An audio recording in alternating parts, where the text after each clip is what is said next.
When I was 12, I thought life was like an endless sunny day. We lived in a small town in Indiana, the kind where people knew each other by name and news traveled faster than the chimes of a church tower. Our house stood on a quiet street with broad, winged maples whose branches formed cool arches over the sidewalks on hot days. It seemed to me that nothing bad could possibly happen in this idyll. My world was the backyard, where I spent more time than anywhere else. My father built a wooden treehouse that became my refuge from everything.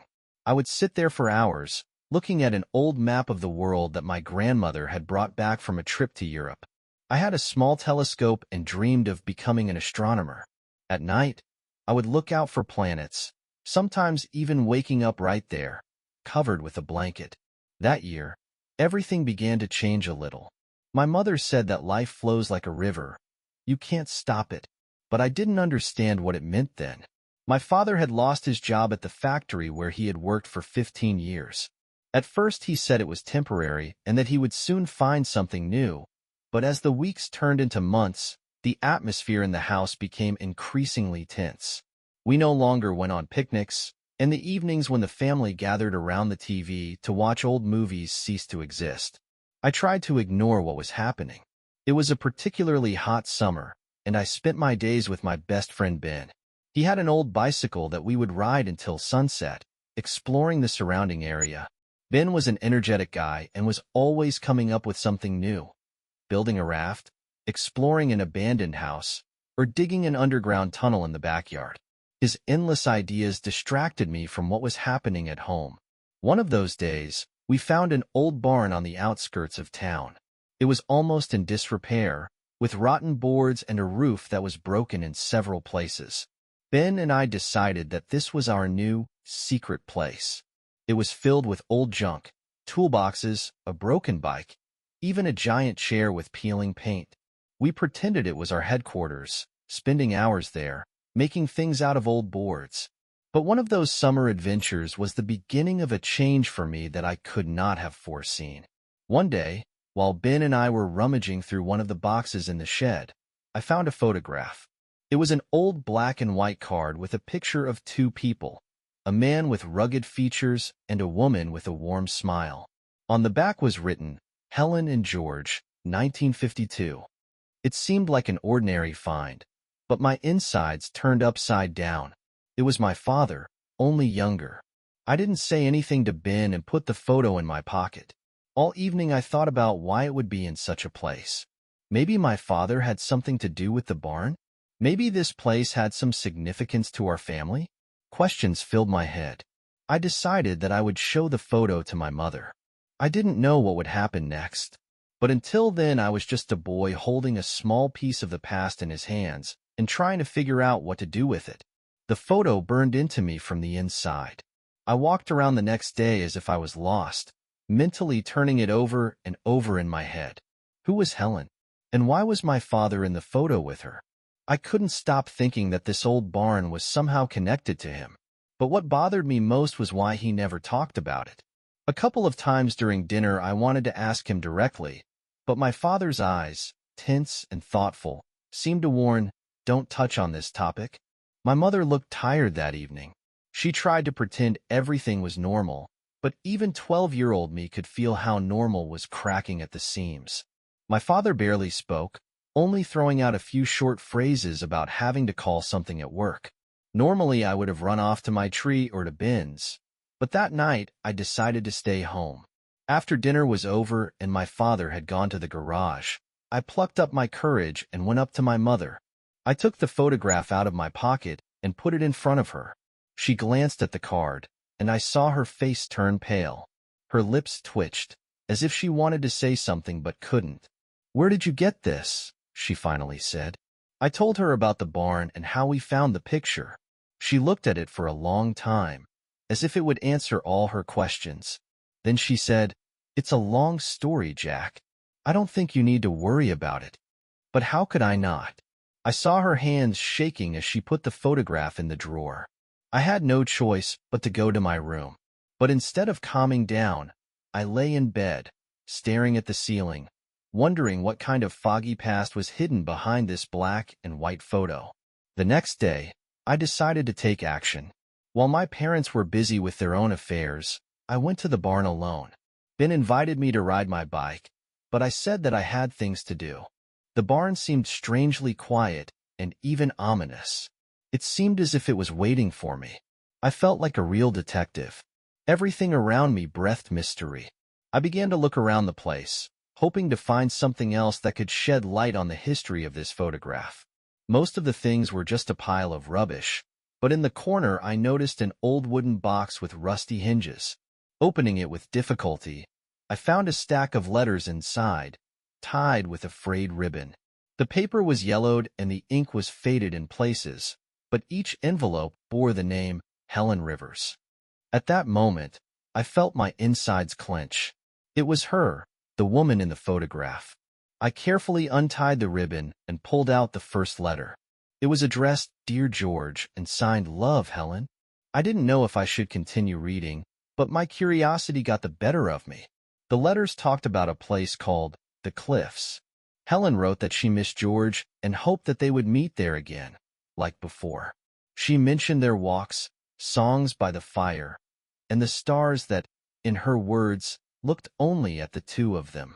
Each letter was tender and sometimes sad, as if she were afraid that their story was about to end. I had only read halfway through when I heard someone calling my name. It was Ben. I quickly put the letters back in the drawer and closed it, as if I was afraid that someone would guess about my discovery. Ben came up to me, smiling, and asked why I was alone. I just shrugged and said I was looking for something interesting. He, of course, didn't ask any unnecessary questions and suggested going to the park. But I kept thinking about the letters. That evening I tried to talk to my mother again. This time I asked her about the cliffs. She froze in place, as if I had touched something painful. How do you know that? She asked, and there was fear in her voice. I lied and said that I had read it in a book. She just shook her head and said, It's all long gone, Jack. Sometimes it's better not to stir up the past. But how could I stop when I felt like I was standing on the threshold of something big, something connected with my father, with his youth, with his life before us? Maybe this would explain why he had become so distant, why in recent months the house did not seem as cozy as before. I had to figure all this out. I returned to the barn the next day and took some of the letters with me. As I read them, the pieces of the puzzle began to fit together. It turned out that my father had been in love with Helen before he met my mother. They had spent their summers together at the Cliffs, someplace I knew nothing about. But then something happened that Helen hadn't written about directly. In one of her letters, she mentioned those events that had separated them. What could that have been? By then, I knew one thing. I had to find that place. The Cliffs wasn't just a name. It was the key to understanding what my father was hiding. And I couldn't wait any longer. The idea of finding the cliffs was stuck in my head.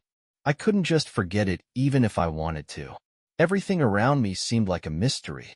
At breakfast, I tried to act like a normal boy nibbling on cereal, but inside I was impatient. I was thinking about how to find this place without asking my parents directly.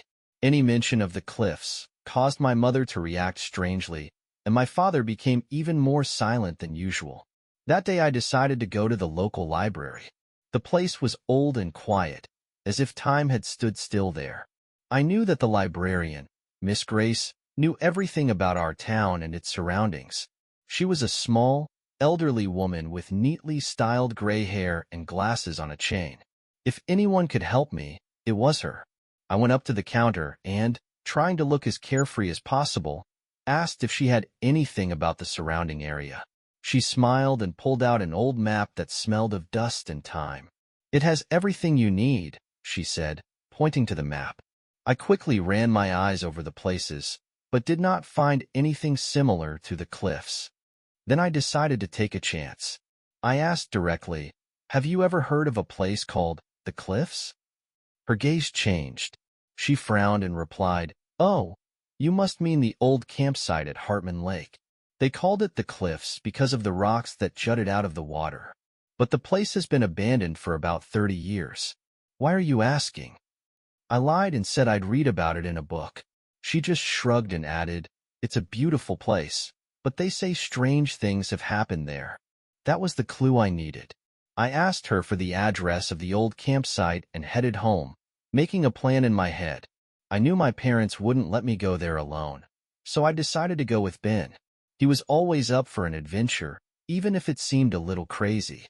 The next day, Ben and I got ready early in the morning. I had an old backpack with sandwiches and a flashlight.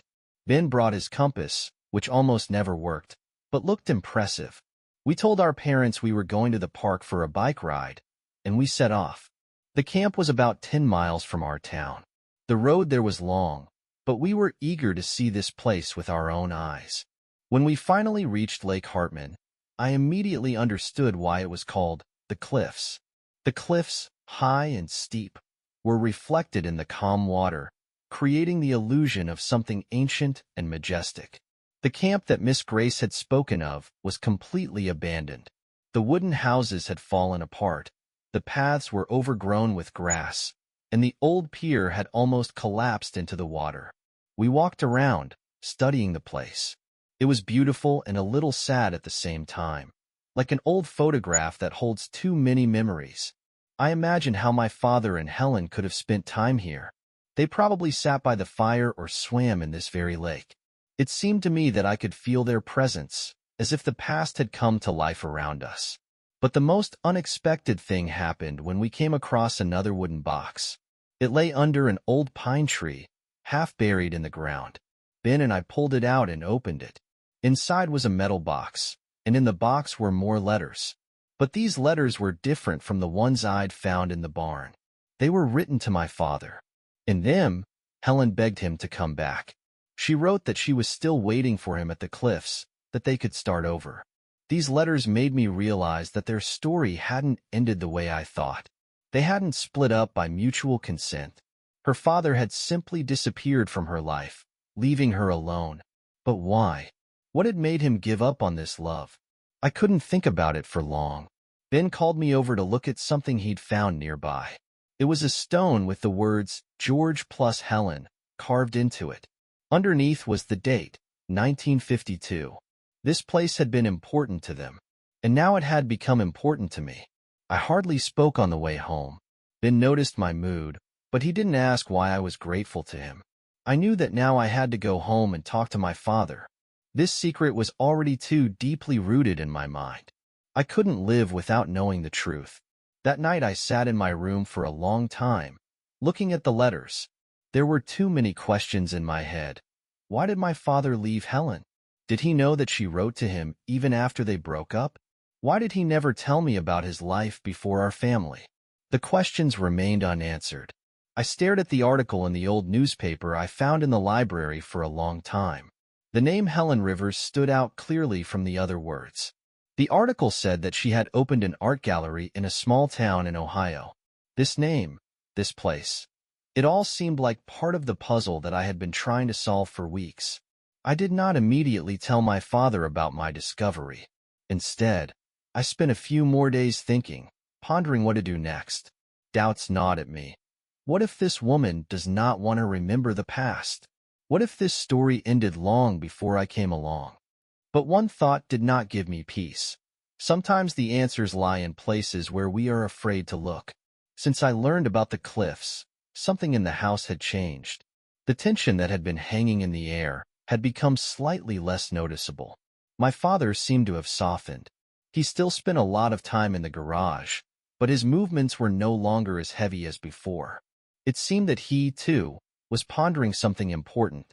One day, alone at home, I took out the letters I had found again.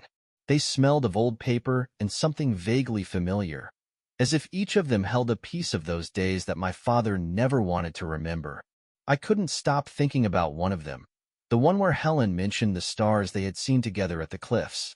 She wrote that the stars reminded her that life goes on, even when it seems like everything is lost. At that moment, I knew I had to tell my father about the gallery, not so he could face the past again, but so he could let go of what had held him back all these years. My father's reaction was unexpected. He sat in silence for a long time, looking at the newspaper clipping I had placed in front of him. His hands were shaking slightly, and I realized that this moment meant more to him than I could have imagined. But instead of tucking the newspaper away in a drawer, as he did with other reminders of the past, he folded it and put it in the breast pocket of his shirt. A few days later, he said he wanted to go. He didn't say why, and I didn't ask. It was his decision, but I knew I needed to be there. We loaded a few things into the car and hit the road. Ohio wasn't that far away, but the road seemed endless. I felt like the invisible wall he had been building for years was slowly disappearing between us. Along the way, my father finally began to talk about his youth. His words sounded unusually frank, as if he were trying to recapture moments he had buried. He remembered the cliffs, a place where he felt free, a place that reminded him that life could be more than the small-town routine. Helen, he said, was part of that feeling, a symbol of a time when everything seemed possible. When we arrived in the city where the gallery was located, I noticed how his gaze had changed. There was no longer the heaviness in his eyes that had haunted him at home. It was as if he had found something he had been searching for years. We parked in front of a small building with brightly colored windows that revealed paintings. My father did not immediately get out of the car. He sat looking at the entrance, and I could feel how he was living this moment. It seemed that two forces were fighting within him: the desire to return to the past and the fear of seeing how everything had changed. Finally, he gathered his courage and went inside. I waited in the car, deciding that this had to be his moment, his journey. As I sat there, looking at the people on the street, my thoughts returned to the photograph that had started it all.